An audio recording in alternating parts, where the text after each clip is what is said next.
Hello, welcome to this time of devotion. Yesterday was Palm Sunday, and we had a Palm Passion Sunday.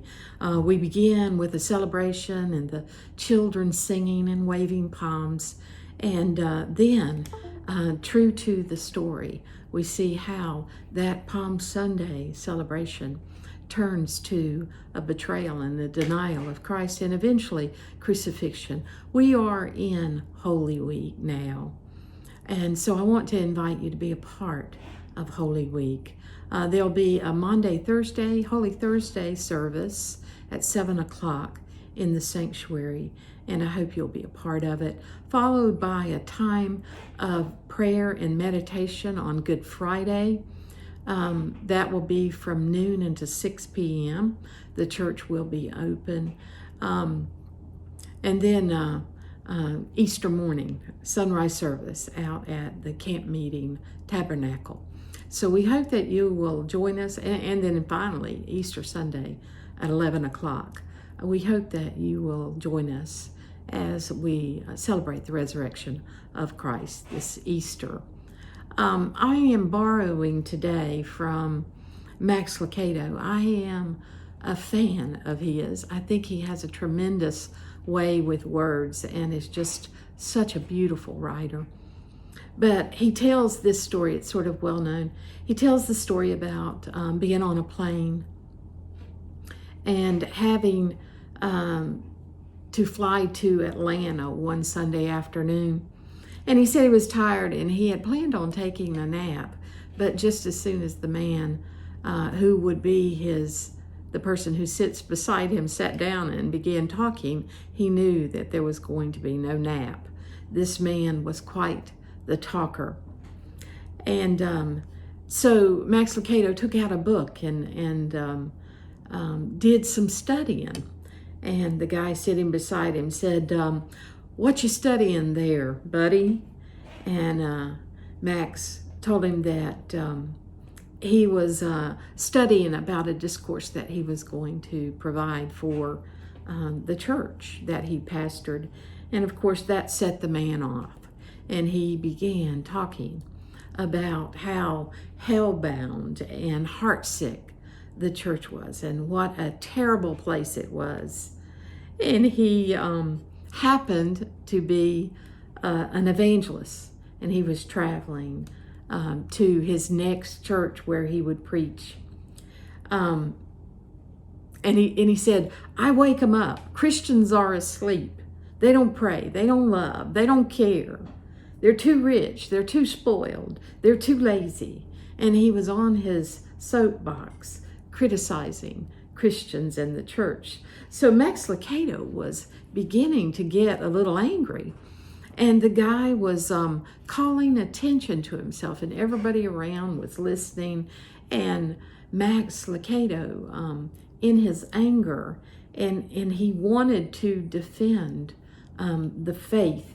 But have you ever been listening to someone and then you're not quick enough to know or to say something, and then after it's all over, you wish that you had said certain things? Well, that's what Max Lucado toys with in this writing.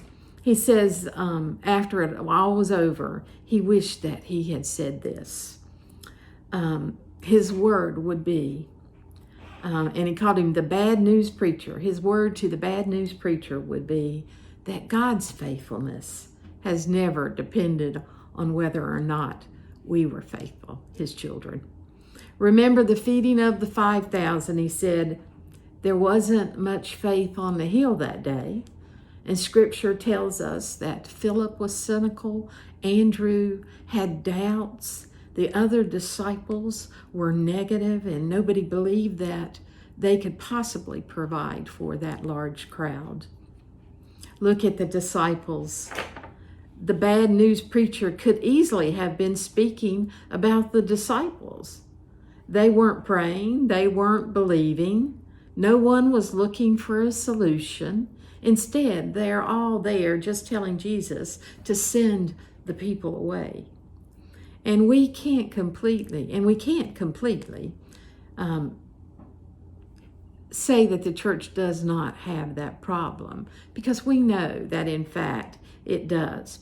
But when that man proclaimed that the church and all of us were going to hell in a handbasket, then Max Lucado needed to speak up and to proclaim some things about God that we should always remember. God is greater than our weakness. In fact, it is in our weakness that we turn to God most. And it is in that weakness that God is revealed to us the most. And our weakness is highlighted so that we can grow. What does God do when his children are weak? That's the million-dollar question. What he does is, when the disciples didn't pray, Jesus did. When the disciples didn't see God, Jesus sought him. When the disciples were weak, Jesus was strong. When they had no faith, Jesus had the faith enough for all of them, and he thanked God. And rather than punish them for not praying, not seeing, being weak, and having no faith, Jesus instead took the bread and he divided it among the disciples, and he used the disciples to pass out the bread to the crowd that was waiting there.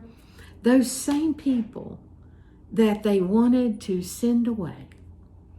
And those people that didn't believe, those disciples that doubted everything, Jesus used them to spread that blessing. And they all enjoyed the answer to a prayer that day, a prayer that they didn't even pray. Isn't that awesome? If Jesus had acted according to the disciples' faith, the people would have gone home hungry. And the miracle that happened that day would not have taken place. So we can't get cynical.